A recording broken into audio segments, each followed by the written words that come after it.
Hey there, population. This is Meg White, your Wonder Woman. And with me today, so excited, is Laurie Holden from The Walking Dead. I can't even believe it. Hi. I'm Jason Kerouac, here with Panels on Pages.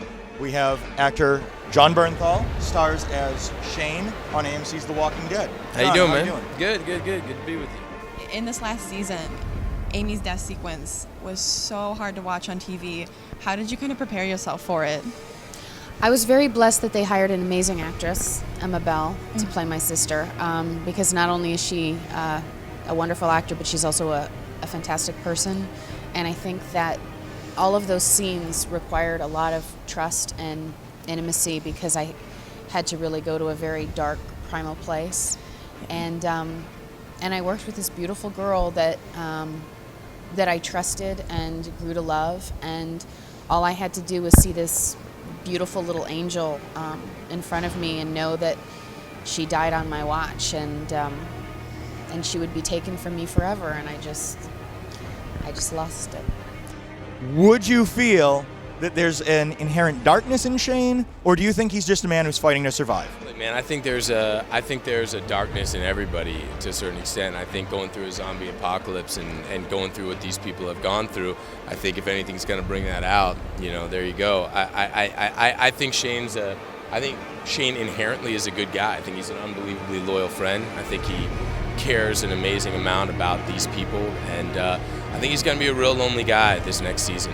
There's two kinds of loneliness: the loneliness that you have when you're separated from the people you love, and then the loneliness when you're right with the people you love, but you can't be with them the way you want them. And I think that really brings out a lot in people, and it will drive a man to go very far. So I think it's going to be a real interesting season for Shane. Okay, well, your character Andrea has a really interesting arc. She's one of my favorite characters. Really? Oh, for sure. That's cool. Definitely. We were kind of wondering if you've begun any firearms training? I haven't yet. I've worked with a lot of firearms. Okay. For some reason, I don't really know. I always joke around with my family and say, how did I become the girl with the gun? Because in the last few years, whether it's me playing a FBI agent or a cop or a superhero, I've been armed with guns. So I've done a lot of firearms training, and I feel very comfortable. So I really look forward to that. I can't wait to go out with Daryl Dixon with his crossbow and for me to have my shotgun and to just start popping off zombies. The writing staff, the directors, they come to you, they say, all right, Jon, Shane's going to kill a zombie in this next episode. We haven't written the scene. How do you want to do it? What is Shane's, either way, what's the ideal kill here? On a zombie? Yeah. I think Shane's tied to that shotgun, man. You know what I mean? He's tied to the shotgun. Shotgun's a really bad tool to kill zombies with because it's louder than heck. You know what I mean? And he realizes that. So I think next season what I would love to see Shane doing is start killing zombies by beating them with his shotgun rather than shooting them. So that's where I'd like to see it go. The makeup on the show is incredible. I can't even believe it sometimes. On the zombies? Yes. Because we all look like death. But see, even then, I mean, if they can make you look terrible, they are doing something. You're totally making my weekend. Now you just made mine. Excellent. All right, so have you gotten a chance to be kind of made up as a walker yet, or? No, I mean, I have to be a zombie before this ends. I don't want to be an Andrea zombie because that means that I will die, and I don't want to die. We don't want that either. We don't want that. But I think if I have like a prosthetic and have a wig or something, I would love to be a zombie for a day or two. That would be pretty awesome. Those zombies are scary. They are very scary, and they smell really bad. Do they smell real bad? They smell really bad. Even in. Yeah, because of the heat. I think all of the prosthetics and the glue. Oh my goodness. Yeah. But they're really sweet people. I believe it. I think you'd so have to have like a pretty human beings that smell really bad. It's Greg Nicotero's makeup that makes them smell really bad, because I'm sure they smell very good before he gets his hands on them.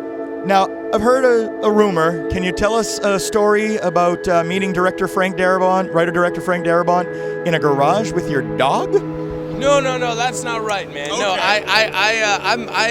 that's Andrew Lincoln's audition when he came over. Yeah, his audition was in Frank's garage, and my dog was there, and Andy absolutely killed the audition. We knew immediately he was the guy, and it was really cool. The only thing is my dog Boss was snoring during his entire audition, so but he was the only one who wasn't completely into it. And I think Boss was just tired.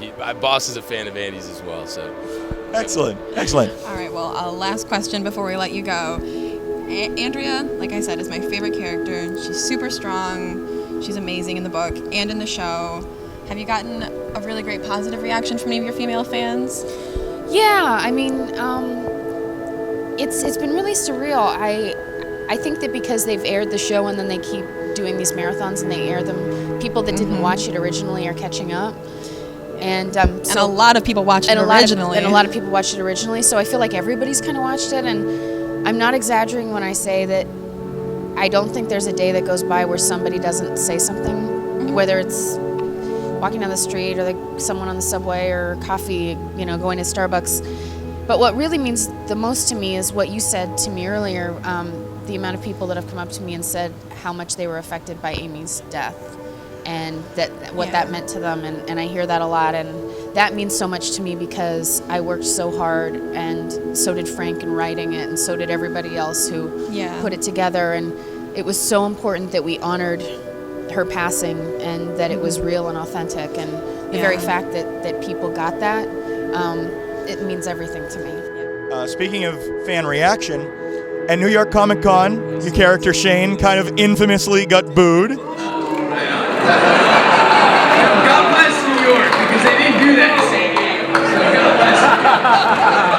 I don't know if the show had aired then yet, but yeah, everybody booed the heck out of me there. I dug it though, man. I think it's one of the really cool things about Shane is that, he kind of, one episode he can be a good guy, the next episode bad, and I think it's what's really cool about the show. All these characters are very rich and complicated, and I don't think there's anybody on the show who's purely good or purely bad. Thank you for taking the time to do this. I know you have a busy day, lots of things to do here at C2E2. We're very excited for this con. Love Chicago. It's been great. Chicago's a great city, and it's always good to come out and meet fans. I do genuinely believe The Walking Dead has the best fans in the world. They're smart, they're interesting, they're creative. They all have tons of insight on the show, and I just love hanging out and talking to people. Thank you so much, Laurie. Awesome. I am Meg Doesn't she White. look pretty in her purple top? Excellent, John. Thank you very much for your time. Thanks for coming over. Pleasure, guys. I can't. There are no words right now. All right. Thank you. Right on, guys. Thank you very much. Catch you on the flip side. Bye.